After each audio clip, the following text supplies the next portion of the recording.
Goeiemôre almal. Baie welkom in die erediens vanoggend. Dit is lekker om elkeen van julle hierso te hê. Dit is lekker reënerig en koel buite, maar dit gee ons net soveel meer rede om die Here hierso te loof en te prys en te aanbid.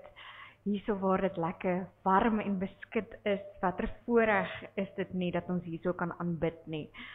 Vandag steek ons dan die 4de kers aan. Julle sal sien 4 kerse brand hier vanoggend. En is die adventskerse. En vandag is die adventskers van liefde aangesteek. En hierdie liefde wat ons dan vandag vier, is nie net 'n gevoel nie, maar 'n daad van God. Dit is 'n verbintenis, dit is 'n verlossing. Dit is die teenwoordigheid van God. En dan op hierdie Sondag verskuif ons fokus dan juis na hierdie vreugde en liefde wat die Here in ons lewens bring. Die adventskrans simboliseer dan juis hierdie genade wat ons dan ook vandag van lees in ons teksgedeelte. En ons word net weer opnuut herinner aan God se liefde vir hierdie wêreld en vir ons. So mag elkeen van julle ietsie van hierdie ongelooflike diep liefde van die Here vanoggend ervaar in elkeen van ons lewens en ook in die teks raak sien wat ons dan lees uit Romeine uit. Kom ons raak vir 'n paar oomblikke stil.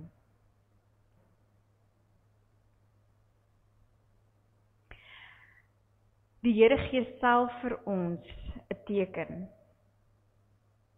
'n Jong vrou sal 'n kind in die wêreld bring en sy sal hom Immanuel noem. God is met ons. Kom kinders van God. Kom nader aan God wat reeds hier naby is. Ontvang God se liefde wat ons roep, wat ons dra en wat ons nooit alleen laat nie. Mag die God wat ons met liefde omvou, mag die God wie se lig in die donker skyn, vandag hierso teenwoordig wees. Mag elkeen van julle sy genade en sy nabyheid aanvaar en ervaar, mag julle harte tot rus kom. Wees gegroet in ons drie-enige God se naam, God die Vader, en die Seun en die Heilige Gees. Amen. Vanoggend se wet doen ons om die beurt. Ek sal die gedeelte van die voorganger lees en julle die gedeelte van die gemeente. Wat is ons alles aan mekaar verskuldig? Net om mekaar lief te hê.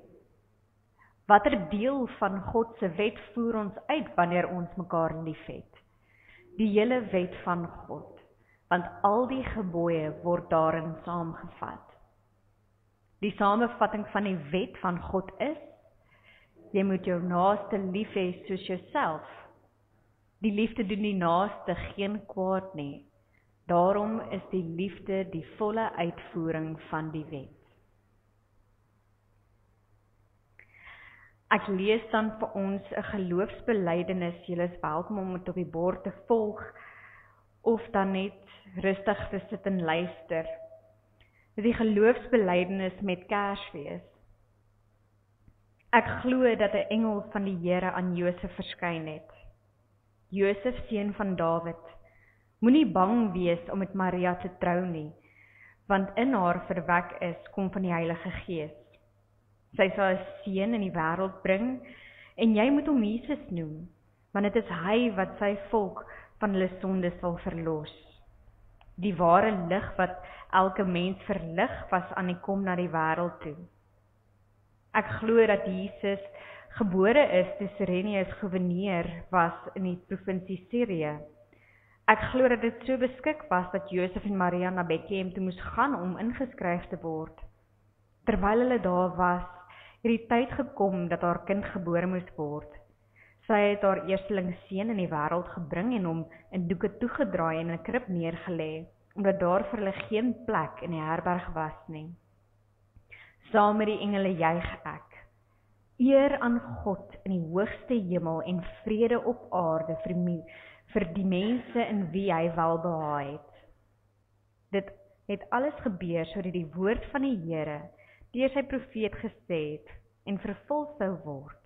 Die maagd sal swanger word en 'n seun in die wêreld bring en hulle sal hom Immanuel noem, die naam wat beteken God by ons. Die woord het mens geword en onder ons kom woon, en ek glo dat elkeen wat hom aangeneem het, wat in hom glo, het die reg gekry om kinders van God te word.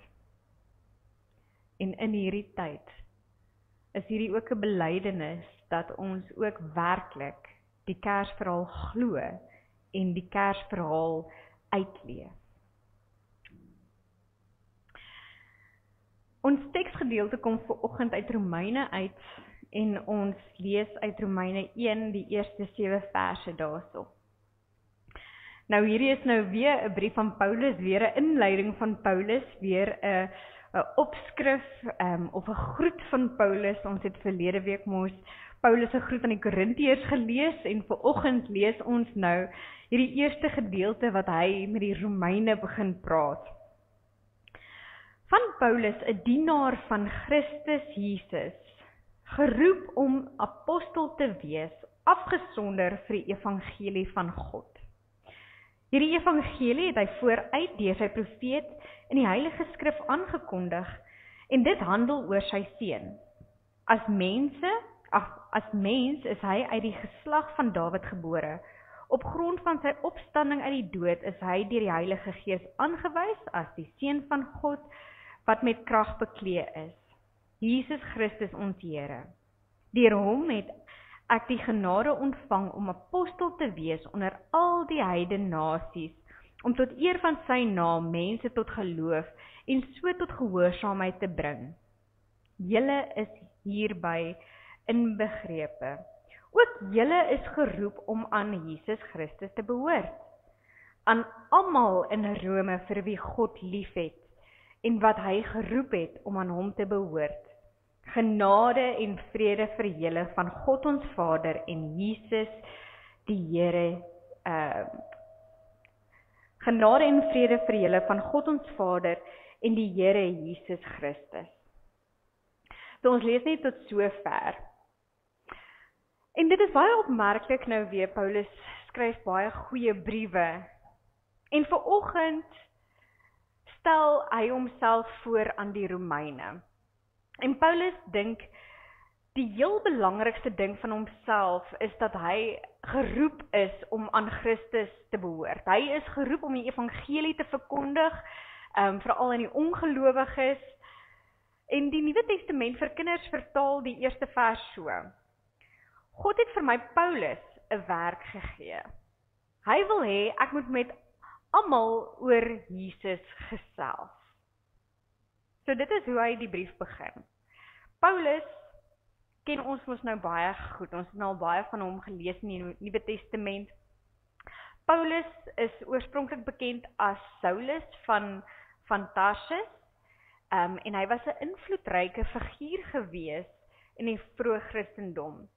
Hy is in Tarsus gebore, dit is 'n belangrike stad gewees in die Romeinse Ryk en hy was 'n Romeinse burger gewees, lees ons in die Nuwe Testament. Hy was goed opgelei en hy het selfs opleiding ontvang van 'n bekende rabbi, Gamaliel. So hy het onder hom studeer en hy het 'n diep kennis gehad van die Joodse wet. En aanvanklik was Paulus 'n baie ywerige fariseer gewees, wat geglo het dat Christene God se wet ondermyn. So hy het die vroeë kerk vervolg, en hy het die vroeë kerk fel vervolg, en hy het gelowiges laat arresteer, en hy het selfs die dood van Stefanus goedgekeur. So, en wanneer ons onsself eers as God se mense leer ken, dan begin die wêreld vir ons sin maak.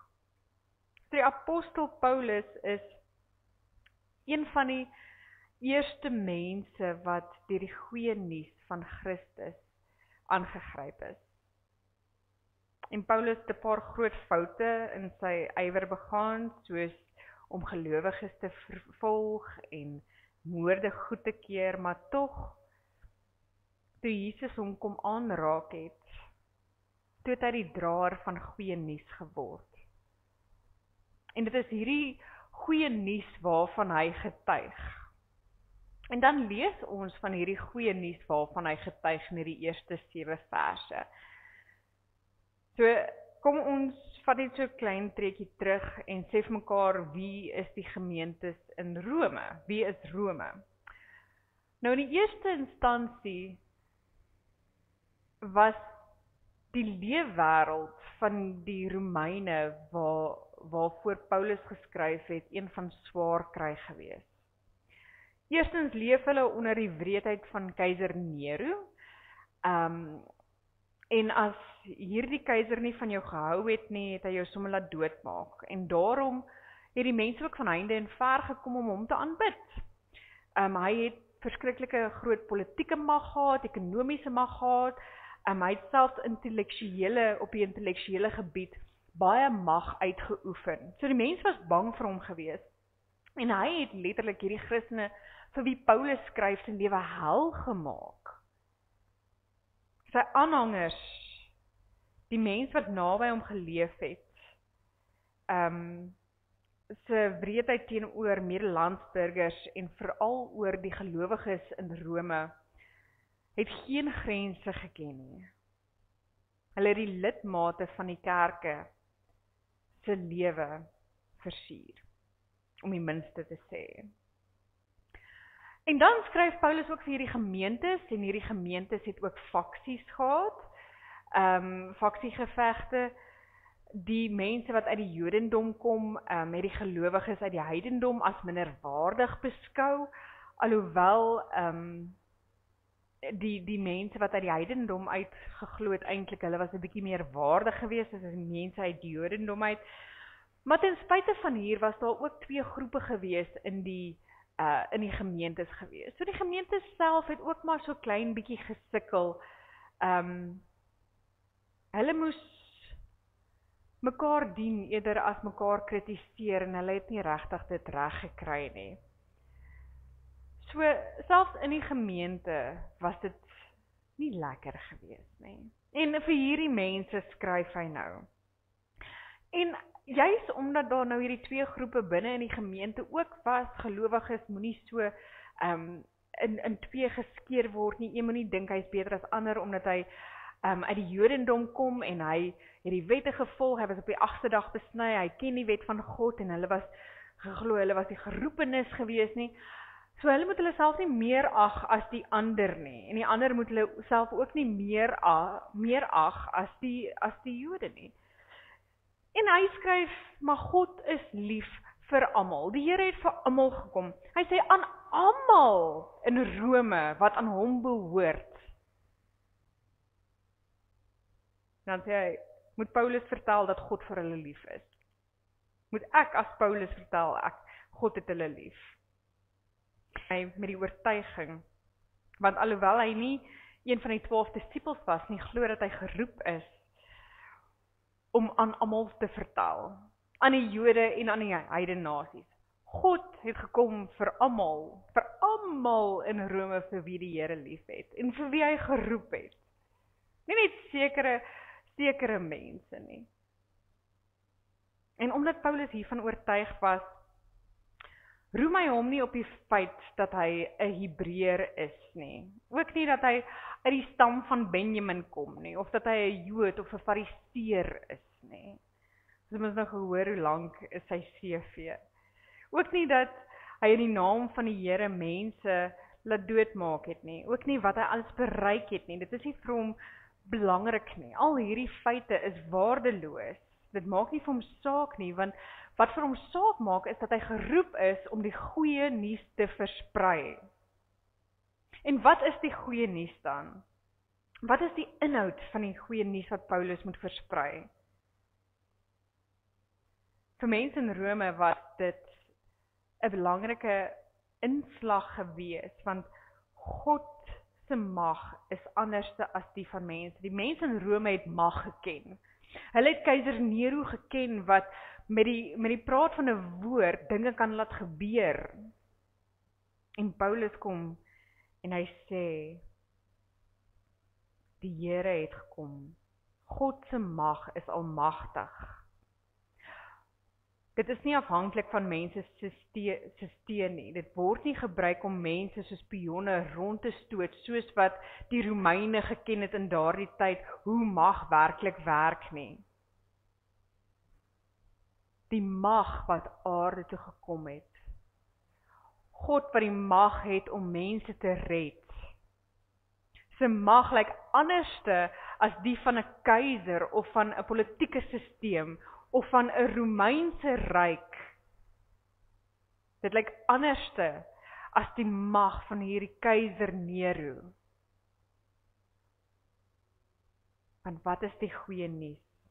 Hierdie almagtige God stuur sy seun na 'n nederige krib toe in Bethlehem waar hy gebore is om te sterwe vir elkeen van ons. Dit lyk daarom baie anderste as die mag wat hulle geken het. God se mag spel liefde, liefde wat sigbaar word met die geboorte van 'n randfiguur, 'n baba wat in 'n krib tussen plaasdiere gebore is.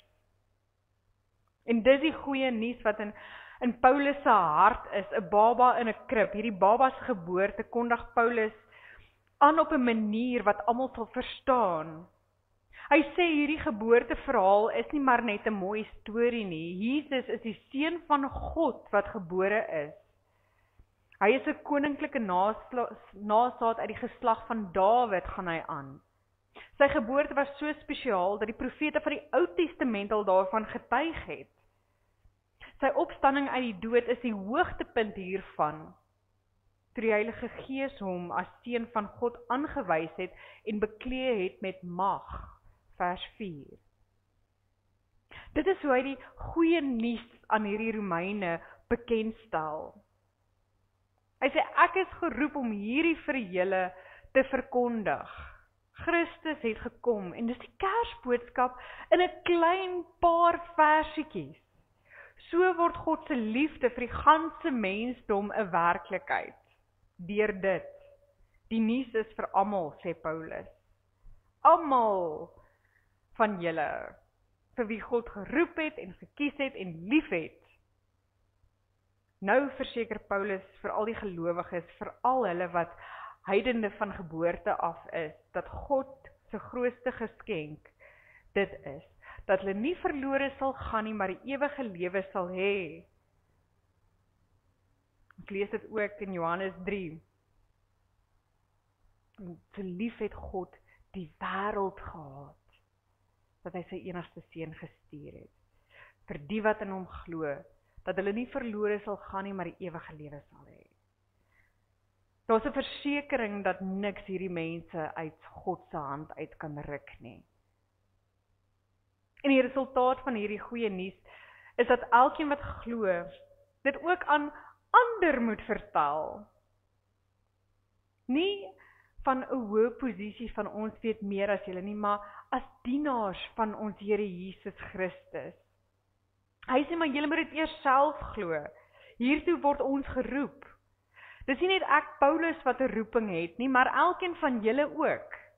Elkeen word geroep om dit te glo en dit oor te dra, want dit wys die liefde van God. En dan kan ons dit versprei nie net omdat ons mag het om dit te doen nie, nie net omdat ons Christene is nie net omdat ons mag het as 'n kerk om die evangelie te verkondig nie, maar omdat ons dienaars van ons Here Jesus Christus is. Oral in die Nuwe Testament sê ook dat ons moet gaan vertel. Dit is ons roeping. Dit is ons diepste roeping in ons identiteit as Jesus Christus, in Jesus Christus. Dat ons ook geroep is om die evangelie te versprei. Ons moet dien soos wat die Here vra. En dit kan op 'n paar maniere gebeur. Ons lees dit in die woord van God. Hoe dien ons mekaar? Deur, soos Paulus, ons roeping uit te leef en mekaar te dien deur die evangelie te verkondig. Om die goeie nuus te verkondig, om hierdie Kersverhaal te verkondig. Dis die hart van die evangelie. Wat Paulus nou hierso sê, hy het gekom uit die stam van Dawid, hy is gebore in Bethlehem, in 'n krib, hy het groot geword en die wêreld gered. In 'n tyd waar mense deur maghebbers soos spioene in 'n skaakspel rondgeskei word, moet ons hierdie alternatiewe leefstyl sigbaar maak. In 'n tyd waarin die persepsie heers dat die sterkste die wenner is en mense net al hoe meer en meer wil hê, moet ons die nuus van die liefde van ons Here Jesus Christus vertel. Want dit is die konteks waarin die Romeine ook geleef het. En waarin ons ook tot 'n mate vandag leef. Ons moet hierdie liefde van Christus verkondig. Hierdie liefde wat vir almal is. Hierdie liefde wat nie wil hê nie, maar bereid is om onvoorwaardelik te gee, sonder aansien van die persoon, 'n opofferende liefde. Soos die liefde wat ons sien by daai baba, daai nederige baba in die krib. Dis van hierdie liefde wat ons moet vertel, wat ons self moet glo en wat ons moet uitleef. Dit is hierdie tipe liefde wat ook later aan 'n kruis hang, vir my en vir jou. Ons moet vertel daarvan, ons moet dit uitleef. En Paulus se opdrag om hierdie nuus te vertel, was hiermee ook nou nog nie klaar gewees nie. Nie vir die Romeine nie en ook nie vir ons nie. Hy verseker vir ons dat God nie net van ons vra om die liefde te verkondig nie, om hierdie evangelie, om hierdie baba in 'n krib verhaal van Kersfees te verkondig nie. Hy sê ook, maar God is met ons. Hy stap saam met ons. En dan groet hy die Romeine verder met die groet, genade en vrede. En hierdie is nie 'n genade en vrede van mense nie, maar dit is 'n genade en vrede van God ons Vader. Luther sou dit ook later agtergekom het, dat hy ook bevestig het dat sy genade, God se genade vir ons elkeen bedoel is. En juis hieroor gaan niks ons uit God se hand uitruk nie. So stel jou vir oggend voor. Paulus sit ergens te stil, miskien laat nag, met 'n lampie wat flikker, en voor hom lê 'n stuk perkament. Hy skryf aan 'n gemeente wat hy nog nooit ontmoet het nie, van gehoor het. Rome, die magtigste stad in die wêreld. Mense van status en invloed en kultuur. En nou het Paulus homself voorstel, met al hierdie dinge in sy hart. Paulus kon begin het met, ek is Paulus die teoloog. Ek is Paulus die sendeling wat die helfte van die wêreld omtrent deurgereis het al. Ek is Paulus, opgelei deur Gamaliel. Maar hy doen dit nie. Hy skryf, Paulus, 'n dienskneg van Christus Jesus. Dis asof hy sê, voor ek enige iets anderste is, behoort ek. Vir Paulus is dit nie 'n vernedering nie, dit is 'n bevryding. Die man wat eers gedink het, hy behoort aan die wet en sy ywer en regverdigheid, het ontdek dat sy lewe eerstens sin maak, toe hy aan Jesus Christus behoort het. En toe skryf hy verder, geroep om 'n apostel te wees. Paulus onthou daardie dag, die pad na Damaskus, die lig en die stem, die val. Hy het homself nie aangebied nie. Sy lewe was eintlik onderbreek deur die roeping van Jesus Christus. God het hom geroep, nie omdat hy geskik was nie, maar omdat God genadig is. En dis hoekom hierdie woord geroep so belangrik is. Dit beteken, God neem die eerste stap. Jou geloof begin nie by jou besluit nie, maar by God se stem wat jou roep. En die stem? Afgesonder vir die evangelie van God. Nie afgesonder om weg te kruip nie, maar afgesonder om gestuur te word. Paulus se hele lewe draai nou om hierdie storie. God se belofte wat waar geword het in Jesus Christus, mens geword het, gekruisig is, opgewek is, en as die Here verklaar word, ons redder. En dan amper onopgemerk, draai Paulus dan in sy brief die lig na die gemeente toe. En eintlik na ons toe. En dan sê hy, julle is ook geroep. Julle is ook geliefdes. Julle is geroep om heilig te wees. Dis asof hy sê, wat van my waar is van julle ook waar. Jy hoef nie 'n apostel te wees om geroep te wees nie. Jy hoef nie alles reg te doen om geliefd te wees nie. Paulus sluit dan af met die woorde, amper soos 'n sagte hand op die skouer, en hy sê, genade en vrede vir julle. Hy vir eers genade, dan vrede, nie andersom nie. So wanneer iemand jou vra, wie is jy? Mag jou hart eers antwoord voordat jou mond dit kan doen. Dat jy kan sê, ek is iemand wat aan Christus behoort. Ek is iemand wat geroep is. Ek is iemand wat uit genade uitleef. Want dit is jou ware storie. Dit is jou storie met God. Want Romeine 1 vers 1 tot 7 herinner ons aan hierdie werklikheid. Ons is nie eerstens ons beroep of ons verlede of ons prestasies nie. Ons is mense wat aan Christus behoort, deur God geroep is en deur sy genade leef. En mag dit ook ons bekendstelling wees, nie net woorde nie, maar ook die manier waarop ons leef. Ek behoort aan Christus, ek is geroep deur God, en ek leef uit sy genade. Amen.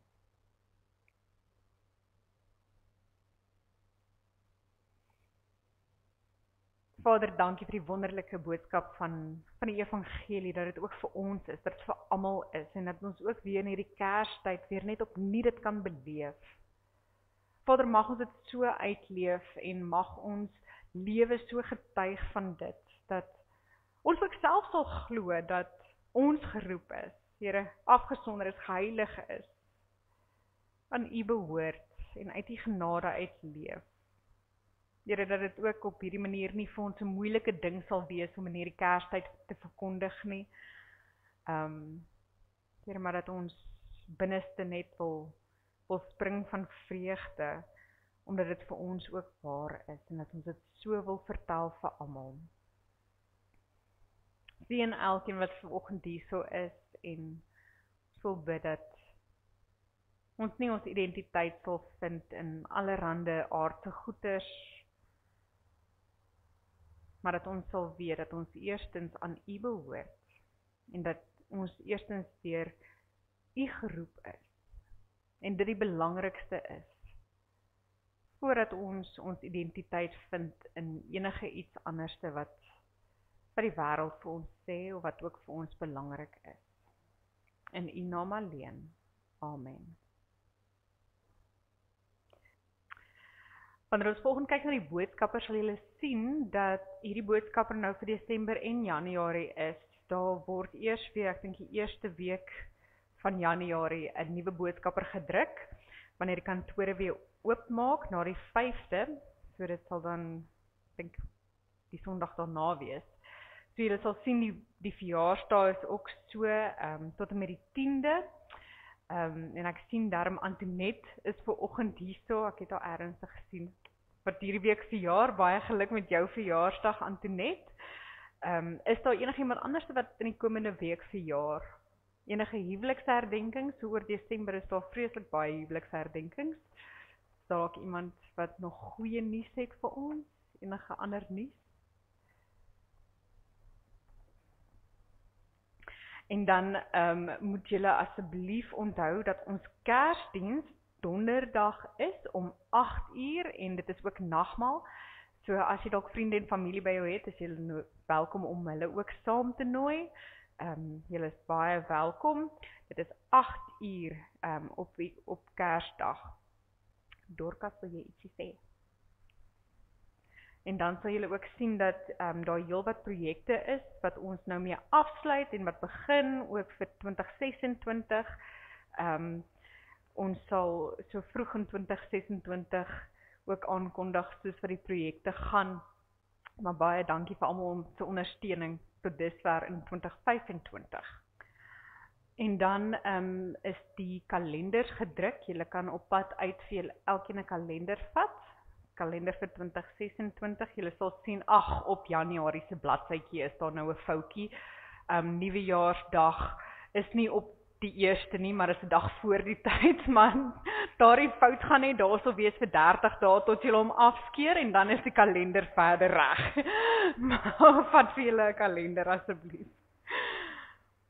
En dan sluit ons vanoggend af met die geboorte aankondiging van Lukas 1 vers 26 tot 38, so met Kersfees wat aan die kom is. In die 6de maand van Elisabeth se swangerskap het God die engel Gabriël gestuur na 'n maagd in Nasaret, 'n dorp in Galilea. Sy was verloof aan Josef, 'n man uit die geslag van Dawid. Die naam van die maagd was Maria. Toe die engel by haar kom, sê hy: "Ek groet jou, begenadigde. Die Here is by jou." Sy was verbuisterd oor die woorde en het gewonder wat die begroeting tog kon beteken. Die engel sê toe vir haar: "Moenie bang wees nie, Maria, want God bewys genade aan jou. Jy sal swanger word en 'n seun in die wêreld bring en jy moet hom die naam Jesus gee. Hy sal groot wees en die seun van die Allerhoogste genoem word. Die Here God sal hom die troon van sy voorvader Dawid gee, en hy sal as koning oor die nageslag van Jakob heers tot in ewigheid. Aan sy koningskap sal daar geen einde wees nie."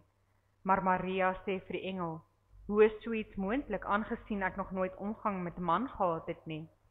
En die engel antwoord haar: "Die Heilige Gees sal oor jou kom, en die krag van die Allerhoogste sal die lewe in jou wek. Daarom sal die een wat gebore word, heilig genoem word, die Seun van God. Kyk, 'n bloedverwant van jou Elisabeth het in haar ouderdom self ook 'n seun ontvang, en sy wat as onvrugbaar bekend was, is nou in haar 6de maand. Niks is vir God onmoontlik nie." Maria sê toe: "Ek is tot beskikking van die Here, laat met my gebeur wat u gesê het." En toe het die engel van haar af weggegaan.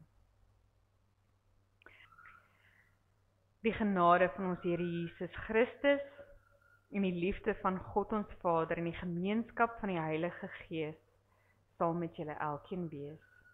Amen.